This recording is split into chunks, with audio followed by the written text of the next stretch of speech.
Welcome, everybody, to this week's episode of Inside the GM Studio, a podcast all about the tabletop RPG hobby. I am your host, Matt. And I am David. And we're well into our... I guess this is the second episode of Mechanics Month, where we're going to have plenty to talk about coming up. Trying to find good stuff to talk about when it comes to mechanics that other people don't bring up, almost like the psychological side. Like I was just talking to David before here about some things that I wanted to talk about, like the fear of learning new mechanics or mechanics that don't exactly work in your favor every single time and how that can affect you in the way you play. Luckily, as you just heard, found some stuff. I'm going to be able to talk about some shit that you don't really hear all that often, other than I don't get to roll a D20. I don't like it. Sure, yeah.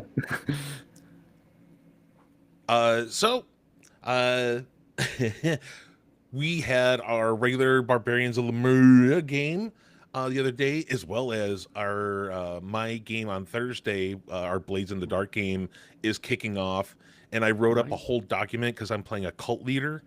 Our group is just this group of cultists, and I created the god and everything and how the cult works. That was a lot of fun, and I got to kind of present it to all the other players on Thursday. And at first they were kind of like, sure, cultists, this could be kind of fun, this will be weird.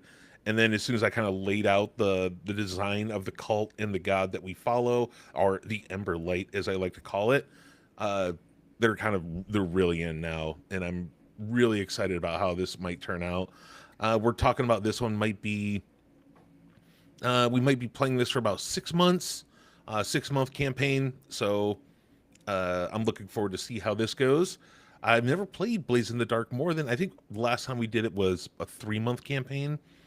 It's really meant for just very quick, very, very short campaigns. I don't know how it would go if you try to do it more than that. I don't know anybody that's ever played a PBTA game longer than me. I'd say a year is probably like the longest I've ever heard of anybody doing it.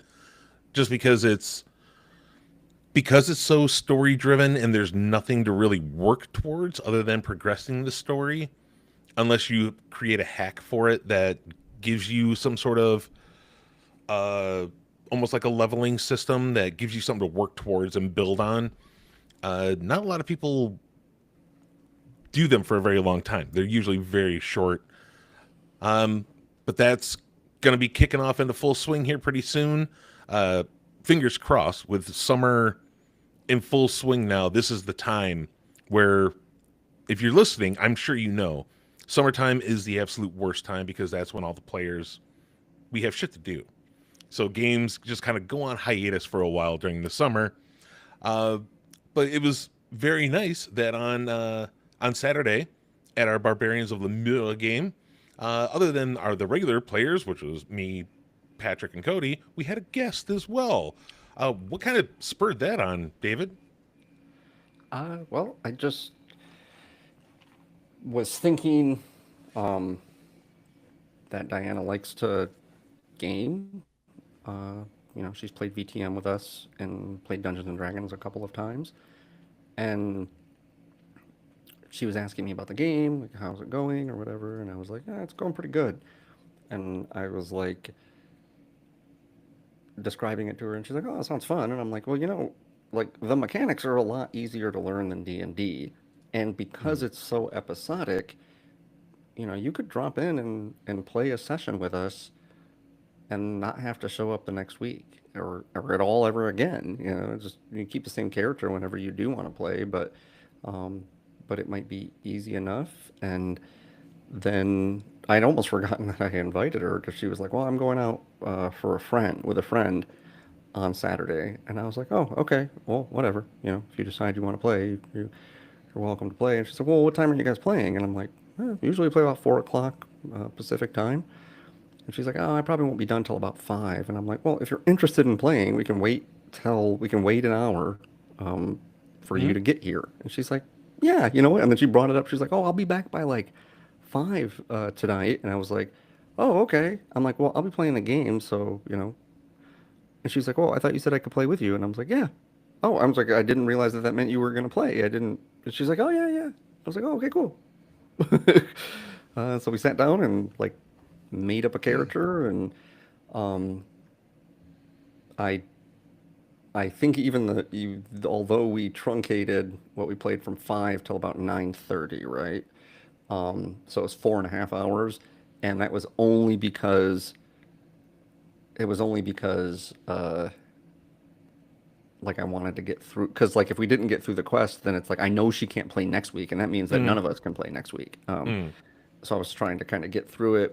I felt like I could. I'm sure you noticed that like I kind of compressed some things for Yeah. time there toward the back end of the Mm. last hour, especially. It was like real crunched. Um, but I achieved the arc that I wanted to achieve, and she seemed to pick it up pretty quickly. Oh yeah. Um, so that was It's cool. And she played a character that was like I didn't think she would play, like kind of a healer priest type mm, character, but that's like what she gravitated toward. And so it was something that the party needed. And her character is like really smart, and she leveraged that pretty well, I thought.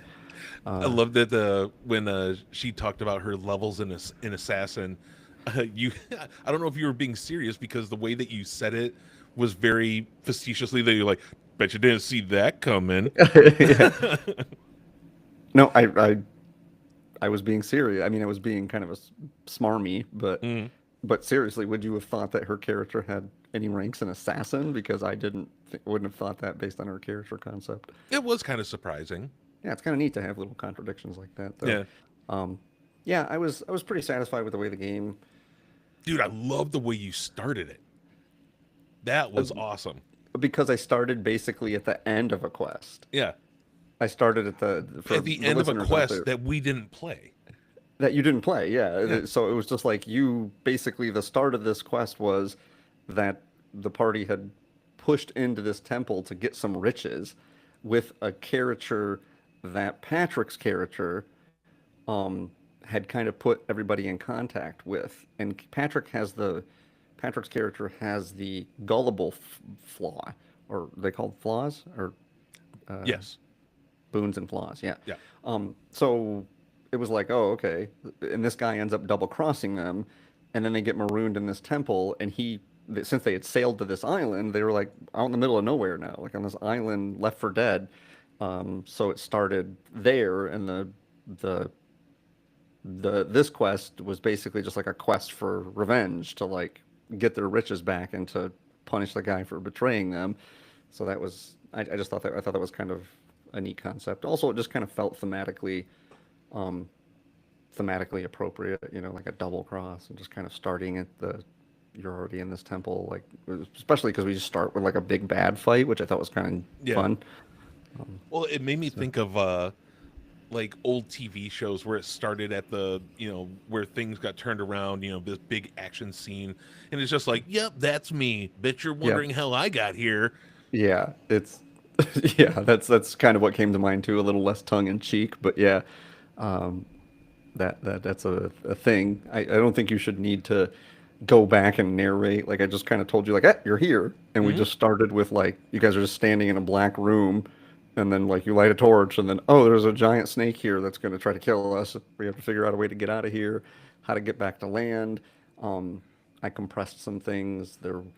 I think luckily Diana spent a hero point to kind of get you out of the temple, um, and then securing the boat, like I think she did a persuasion check or whatever, appeal check. Hmm. Uh, if that hadn't have gone well, then I had like this whole like side quest planned where this tribe had stolen this fisherman's supplies, and you had to go either negotiate with the tribe or like kill them to get his supplies back, and then he would take you to the mainland. But luckily, he just handled it with a check. But it was a good mix. It was like a combat encounter, a little bit of exploration with some skill checks where you crossed the bog and got around this, you know, carnivorous plant. Then some light role playing, skill check, sailing the boat, um, then finding out where the guy had went, dispatching with his minions, killing him, adventure over. So It was a very cool intro. Like David said, towards the end, he did try to cram some things together, but by then, it already felt we had a good saga. mhm. So I'm getting used to this, like trying to condense everything all into one session, and I'm digging it. Uh, I like this as kind of like it is a filler game. It's still technically a filler game for us. Yes. Um, I'm still trying to think because I was talking to old Nate Higley, our buddy Nate Higley, the other day, who's Hmm. listening out there. Hey Nate, I was talking to him through text the other day. He said he was going to look into Barbarians of Limura, and I was like, it's a good game, but I just don't know if I could see a long form campaign with it. Yeah, I don't know. I mean, it's just because it's just so episodic. And like I said, initially, when I was like coming up with this quest, I had planned on it being kind of like three sessions. Um, Hmm. you know, the first session would have been basically just the snake encounter, getting out of the temple, crossing the jungle. Then the second session would have been putzing around the village, securing the boat, and sailing to shore, Mm. to the mainland. And you know there could be complications, weather, monsters, or whatever as you're sailing. Um, and then the third session would have been tracking down the guy, getting into his stronghold, and fighting his minions and killing him. Like that was how I initially had it structured because every saga that we've done, like the previous, this one was one, and the previous two were two sessions each. Um, we can do longer sagas, and actually, I would like to do ones that are a little bit longer. I don't think they need to be as long as D&D adventures, Hmm. but three sessions feels like it can you can take your time with a longer saga, especially because I would like to justify. Um, it's kind of good though because you're getting some advancement under your belt quicker than like if each of these things had taken 3 or 4 sessions, you would only have the advancement that you have. I don't want you to advance too quickly because Hmm. you're getting like 1 or 2 or 3 advancement points, usually two, but sometimes three advancement points. So basically, you've had the potential to earn 9 advancement points now, Hmm. and I think most of you either you probably have somewhere between 6 and 9 advancement points. And if the sagas keep going this short, then I think your characters will kind of get overpowered really quickly Yeah. and going to be a little bit longer to justify some of that advancement. Did you think about it? If we ever try to do anything longer than what we're doing now, do you think you would open up the game a little bit? Maybe not like bring the magic system in, but maybe the alchemy. Yeah, I mean, I don't have a problem. It's not that I don't want to deal with the alchemy and all of that. It just seems like it's kind of, first of all, I don't even know why there is like mechanics for magic in this game. Mm. Like for a sword and sorcery game, it just seems like it's not really in the spirit. And it's like, and I know if I open up the magic mechanics, one or all of you is going to or take advantage of them and they're going to be like, yep, I'm going to be an Mm. alchemist, I'm going to be a magician, and suddenly we're just playing a magic game with a magic system that I don't really understand as well, Mm. and frankly doesn't have as good of rules for magic as D&D does. So I don't know that I want to do that because opening, like, basically, I don't know if you took a look at how the magic system works, Mm. but there's basically just tier 1, tier 2, tier 3 spells, and they kind of detail what some of them do and kind of how you go about it, but it doesn't really give you very much to go on. Yeah. It's just as narrative as the battle system is. Mm. And a system like that for Magic, like Magic needs to have pretty concrete rules or it's open to abuse really easily. Mm. And so I don't know, but I mean I could certainly see opening the world a little bit more and um but it could just be a series of you know, small episodic adventures that are not interconnected. I think if we were even going to play this long term, I don't. I would be fine playing it long term, and if anything, it would probably be easier from a GM standpoint because I wouldn't have to come up with like an overarching campaign and an overarching story Hmm. that escalates the stakes. It's just different each time, and I just have to come up with basically one-shot adventures or, you know, three-session adventures, and they just happen to have the same cast of characters every time or a mix of that cast of characters. So yeah. I did see one of the only things I saw when I was looking at the boons that I was going to take. When you take any boon that has to do with magic, there's always a flaw that Hmm. comes with it. Yeah. I did notice that, but that was it. All right. So recently, uh, and I hope you got it, Billy. I got your email. I sent you one back saying that we were going to talk about this. Our listener Billy, who I always give shit, you're a grown man, Billy. Change your name. He wanted to Well, know. he doesn't decide what his name is. He didn't name himself. I know. I So wonder if it's on his birth certificate, Billy. yeah, maybe it is. Maybe it Yeah, is, bro. Maybe his name. Your middle name is Billy. I don't know why I you. know. You're right. You are correct. Fuck. Damn. Checkmate. Billy wrote in a couple weeks ago, a couple shows ago. We were talking about choose your own adventure books, and we brought up that some of them actually had game mechanics in them, They like do. actual rules to play a game instead of just choosing how the adventure goes. And Billy wrote in saying, I've read plenty of choose your own adventure books, but I've never seen any that actually had any game mechanics in it. Can you guys elaborate on this a little bit? I would really like to know, even if you have a list of a few titles, I would love to check them out. It's called Google, Billy. But yes, you gave us content. I'd It's love to. it's probably not that easy to Google them unless you know the names of No, the book. I can tell you that the Lone Wolf book series. that was the Um, first one that came up when I looked around for it. I think it's by. I'm looking it up now. Here, it's by a guy named I think Gary Chalk and Joe Denver. Chalk is the illustrator and Denver is the writer. There's 31 books in the story, Mm-hmm. in the series, and so that how it basically works. If you want at least the ones that I have played, and it has been years, 30 years maybe since I've these books were coming out in the 80s and 90s. So Mm-hmm. I was a preteen like when I was reading them. But how they work is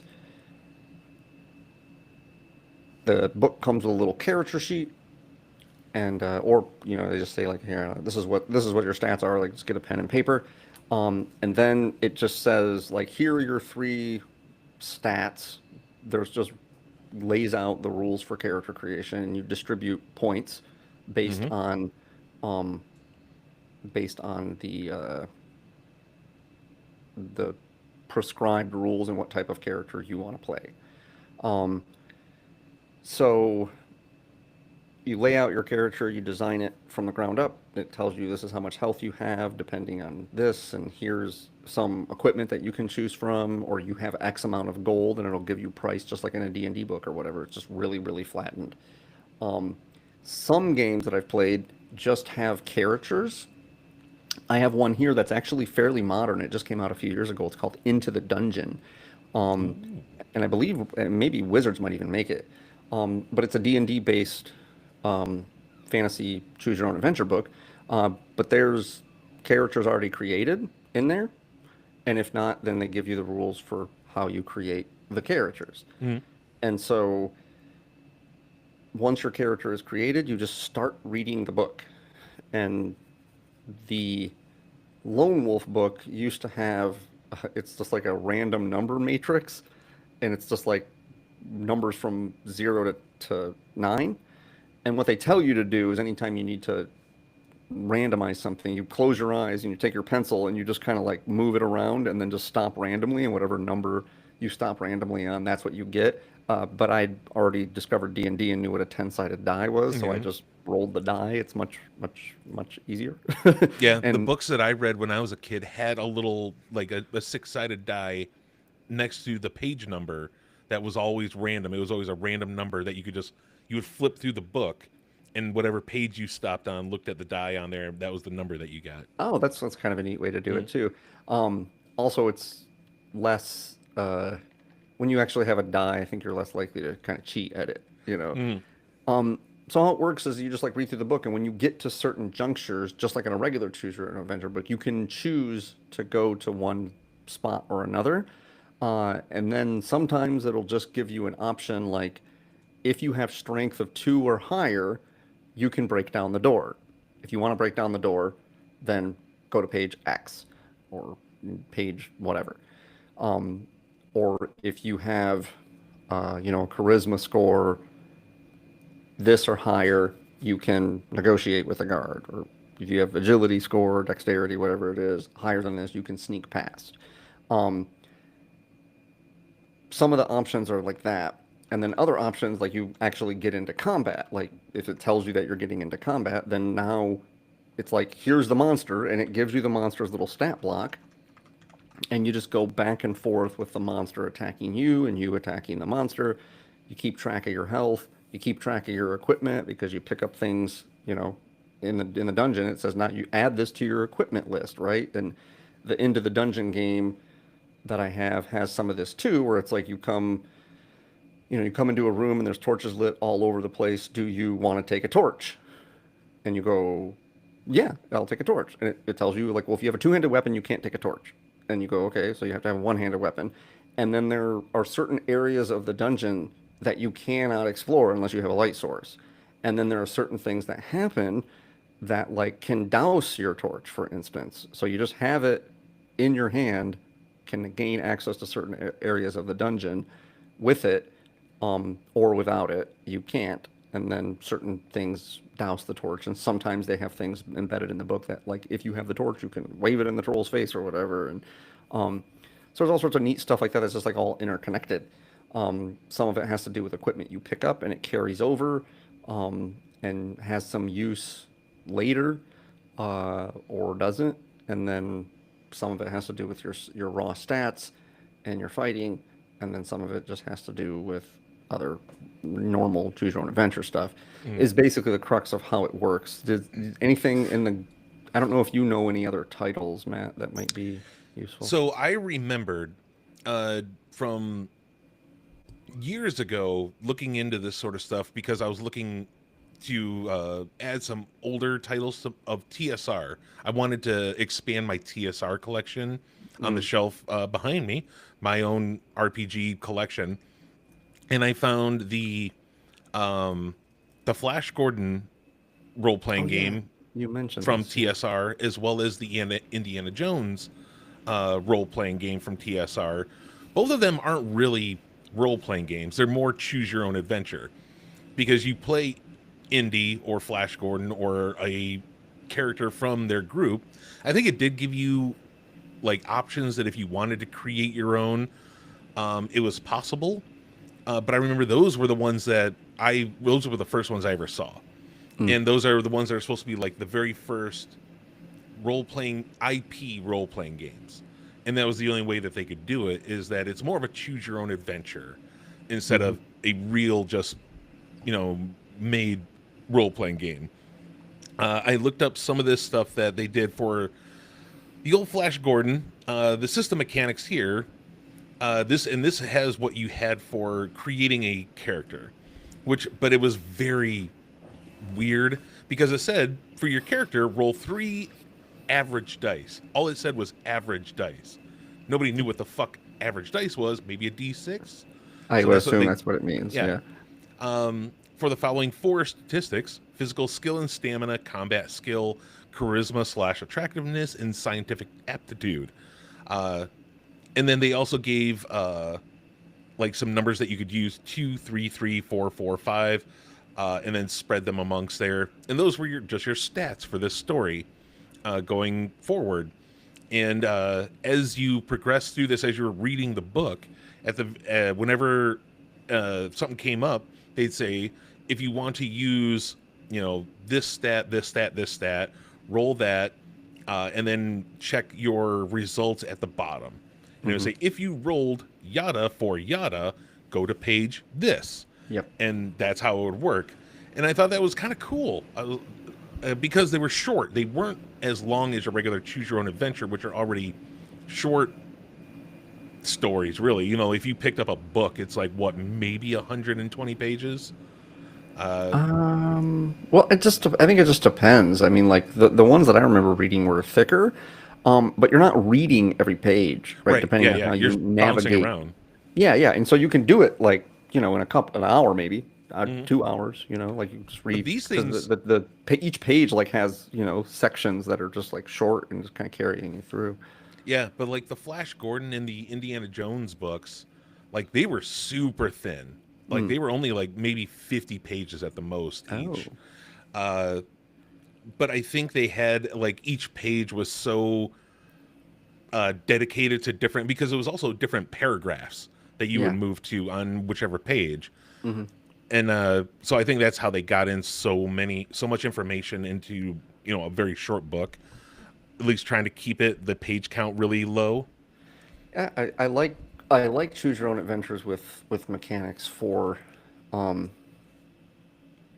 one primary reason. The Into the Dungeon book that I have, which I just picked up on a lark. Like I saw it at Barnes and Noble. Like I was just like, oh, it was with the D&D stuff, and I was like, it was like $10 or something like that.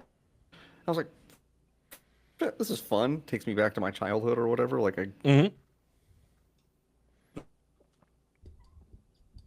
just picked it at one time too.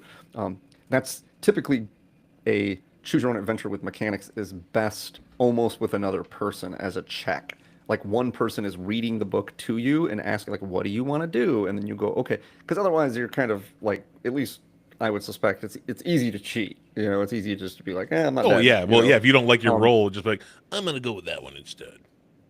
yeah, yeah. And so, but what it does is it removes the like randomness, um, a lot of the randomness out of the thing where it's like you just chose to go through that door instead of going down the hallway, so now you're dead. It's like, okay, well that kind of sucked. um so the Into the Dungeon book still does that, where it's like you could just do like, oh, did you pick up the weird black lodestone back in room 8? Yeah, I did pick up the weird black lodestone. Oh, well, you drown and you're dead. And you're like, oh, No, that's no, like I didn't. right. But from my recollection, that wasn't at least in the Lone Wolf book series. And there was another one too that I read that I can't remember what it was. I want to say it was a little more pirate themed or something, but I can't really remember I didn't like it as much because I like medieval fantasy more than I like kind of seafaring buccaneer shit.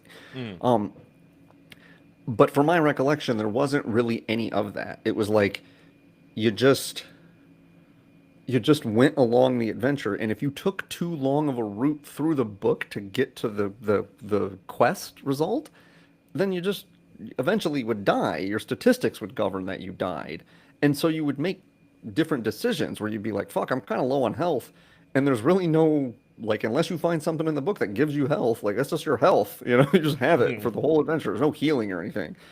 You can find potions and stuff like that, and maybe if you're a wizard, you have a spell or something, but it's pretty few and far between. So it's like you're like, okay, I'm walking down this path and I got like 2 hit points left, and you hear a mysterious growling from the bush, and you're like, yeah, I'm not investigating that. Right? I got 2 hit points. I'm gonna die.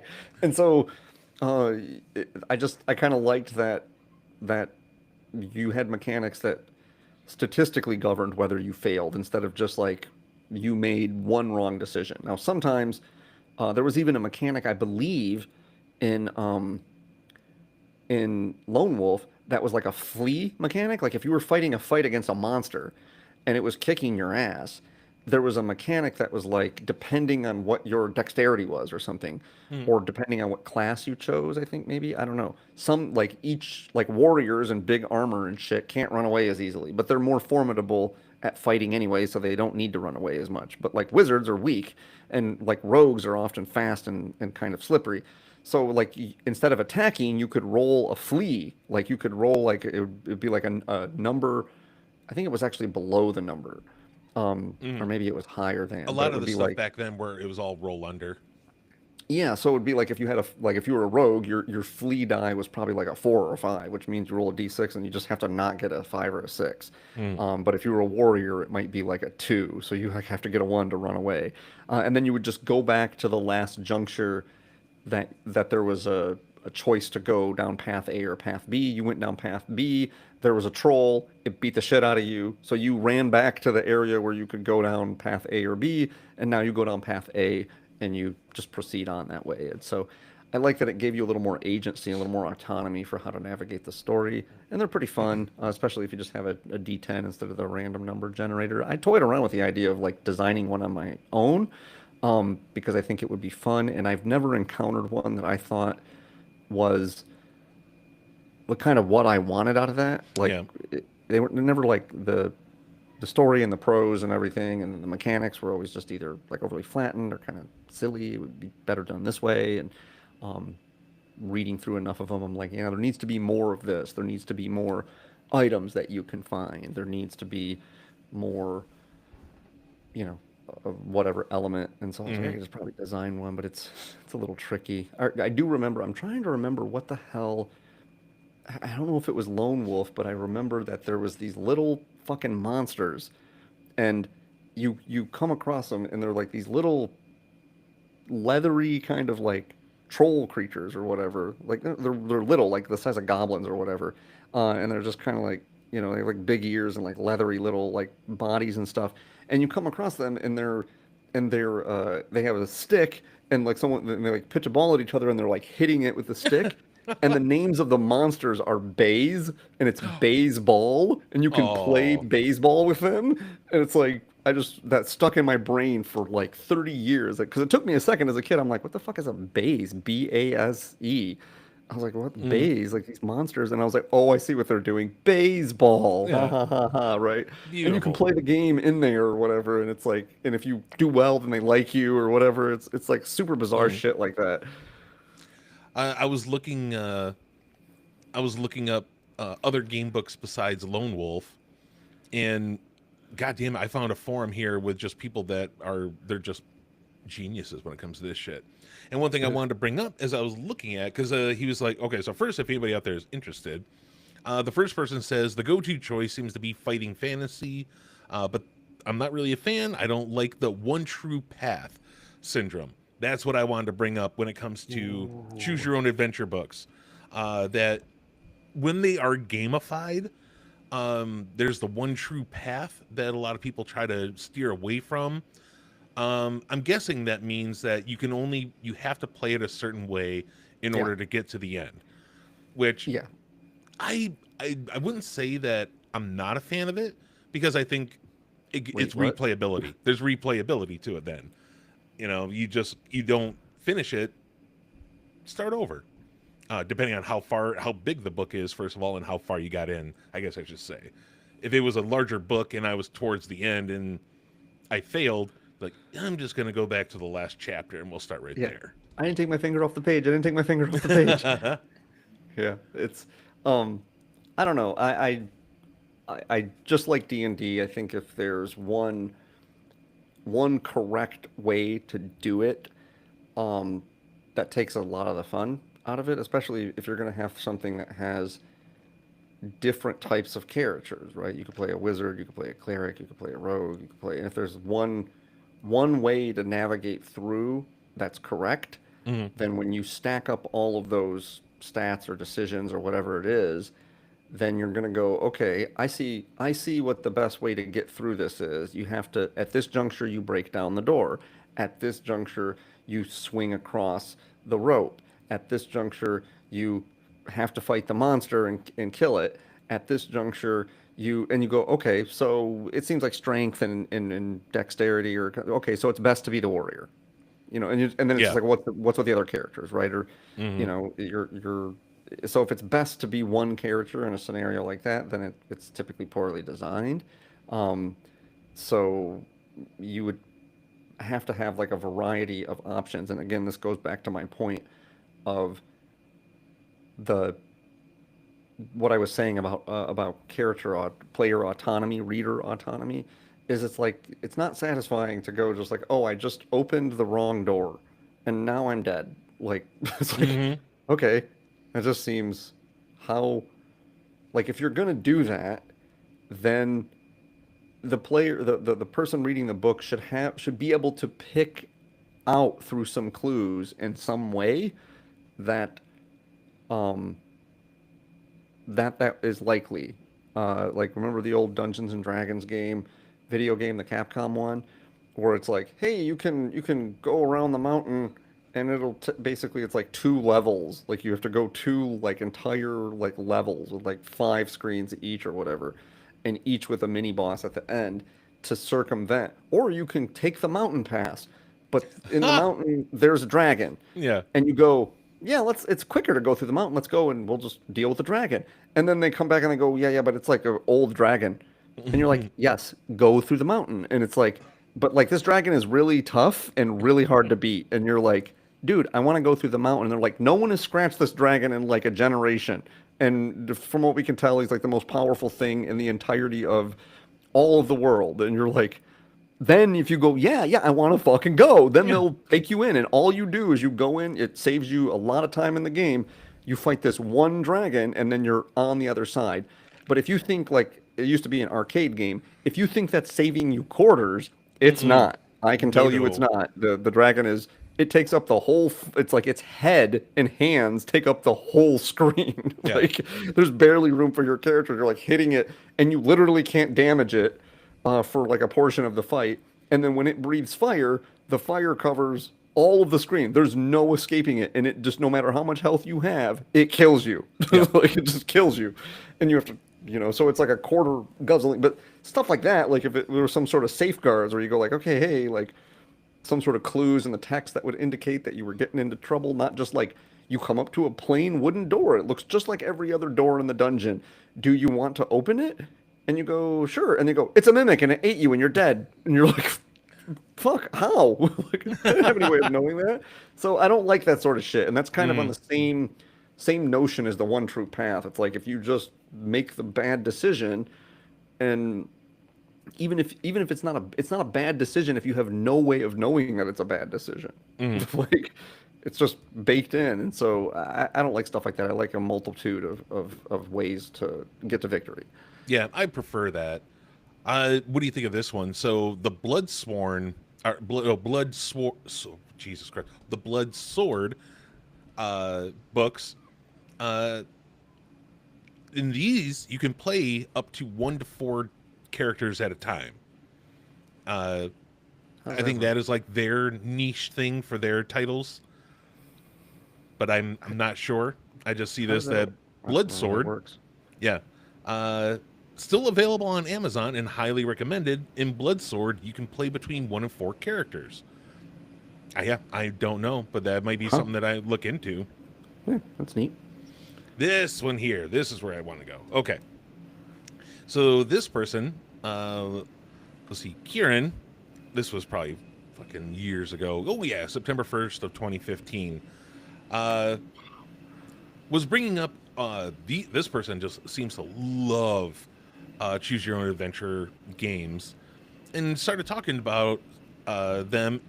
But what really got me is that this person said, I really like this title, but I use my own homebrew rules. It's like, what the fuck? You like choose your own adventure books so much that you created your own homebrew rules. They don't go into what they are, but I just thought that was That's like a thing I nuts. would do. It's like a thing that I Yeah, would do. right. This doesn't work. Like I was broken. I'm gonna do it this way. Like, Yeah. So let's see, for others out there that might be interested. This is in the opinion of Kieran, the writer here. Here are my opinions on a few of other series. Fighting Fantasy, love them. Some are more one true path than others. The worst offenders, for one. Uh, True. Oh yeah. So yeah, the worst offenders for one true path syndrome are Steve Jackson, Ian Livingston, Jonathan Green, Keith P. Phillips, and Paul Mason. Wow, Steve Damn, Jackson in there. All right. he's fucking naming names, Yeah, bro. right. Though personally, I like the One True Path design, and I think it's less of an issue when all books are independent of one another. Another title, Endless Quest. Nice simple game books. No game system, but fun. Can be a bit linear. The 90s books were far too wordy. Okay. There's a title out there that's just called Choose Your Own Adventure Mixed Bag, uh, Hmm. which I guess were just kind of like little one-offs that you could do here and there. Way of the Tiger, probably the most similar to Lone Wolf as it's an ongoing series in a well-developed world, but clearly the authors never play tested after book 2 as ridiculously hard fight and bugs start to abound. This is what kind of blows my mind is as these game books have progressed, like you have to start testing them more, otherwise they break and go crazy. Yeah, This is nuts. It's just like it used to be so simple, the choose your own adventure books, and now looking into these, they're getting so intricate that you gotta test them now. Hell, even this one that's here, what virtual. happens. When Yeah, go ahead. Oh, I was just gonna say that's what happens when you introduce mechanics. Oh, Yeah. apparently there's also the Into the Dungeon. They released another one in 2023 called Into the Tower. So No apparently there are shit, two of them. Yeah, there are two. man. Yeah, virtual reality, mostly good series. Book 3 is so buggy, it's essentially broken, but the others are all good. More mature than most game books, and there's no random element. Just choose your skills and away you go. Heart of Ice, Book 5, is often cited as one of the best game books ever written. Each book is self-contained, although they are tough. They are not one true path. There you go. All right. Wait, what? So what was the name of the series? Virtual reality. Virtual Real. Oh, so it's not a medieval fantasy book. I don't know. Hmm. Um, Alia Jacta Est. If you like Asterix, you'll love these. Even if you might want to give them a go. Extremely inventive.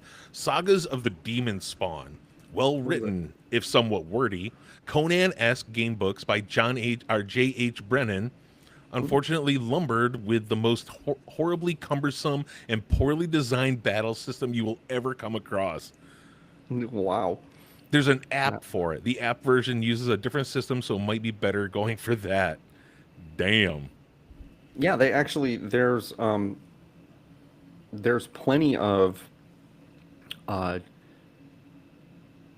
plenty of these books that you can get like that are in apps. I remember I had one of them, I think on the Kindle or something. But I think you can just get apps on your phone and they're mostly prose, and then you like navigate, and it takes you to kind of like different portions, just like a classic choose your own adventure. The one I had, I think you had stats, Hmm. where it was like you had stats that were assigned to you, but they didn't govern any dice rolls, and you didn't have health. It was just like if you have strength of 4 or better, you can lift this. If you have Okay. agility of 4 or better, then you can escape the town's guard. Otherwise, you're captured and you go to jail, right? And so Hmm. it was just kind of a reference point for certain junctures of the story. I don't think there was any randomness involved. This J.H. Brennan seems to be the goat of choose your own adventure game books because Is that everyone right? says that everyone keeps bringing up his name in here, Hmm. Yeah, and well, then they I say, mean, yeah, it's very J.H. Brennan style, but not as good. So this guy seems to be the one. so what series did he do? What's the most notable one? So the one that we were just talking about was the virtual reality one. Also, Okay, that Grail was him. que- Grail Quest. I guess is his comedy version or his slapstick one. Um, Not James Herbert Brennan. and maybe they just say J.H. Brennan. Hmm. Yeah, Yeah, I'll really, Grail Quest. If you like humor in your game book, this is a great game book series. yeah. Oh Oh, yeah, I yeah. want. Man, Myth, and Magic. There's a product 1982 Man, Myth, and Magic. Okay, yeah, maybe. Yeah, Grail Quest. Maybe that's the one that I played.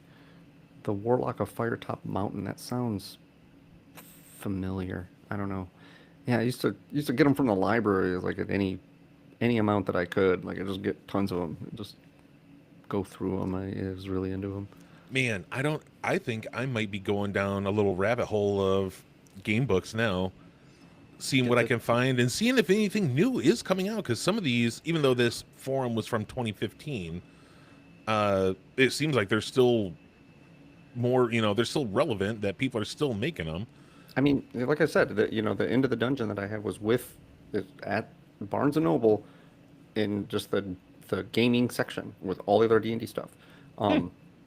And apparently they released a second one, so it must have sold okay, I guess. So yeah, and fuck man, what is that Lone Wolf one or whatever, that one that we brought up, that is like as soon as you look it up, that's the first one you see. Jesus Christ, there must be 100 of those books. There are 20. That's what I said. Yeah. But there are a lot of them. Yeah, they were all they were different. If I remember right, they were different plots. So it's almost like a D&D campaign. Like books 1 through 6 are one plot, and books 7 through 10 or 12 or whatever are another plot, and they're all part of the same series. And each book kind of builds on the last story. I guess it's actually a continuous story. So yeah. All right. Yeah, I might be going through and looking, trying to pick up a few of these just to see what they're like now.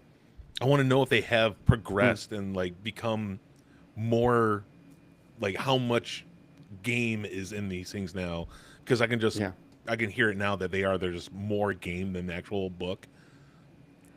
But Billy, I hope that was at least enough to help you out. I think you should look into more of these as well, and then write us. Let us know what you found. I think that's going to bring it to the end of this episode. So if any of you out there are interested in more of these choose your own adventure books, let us know.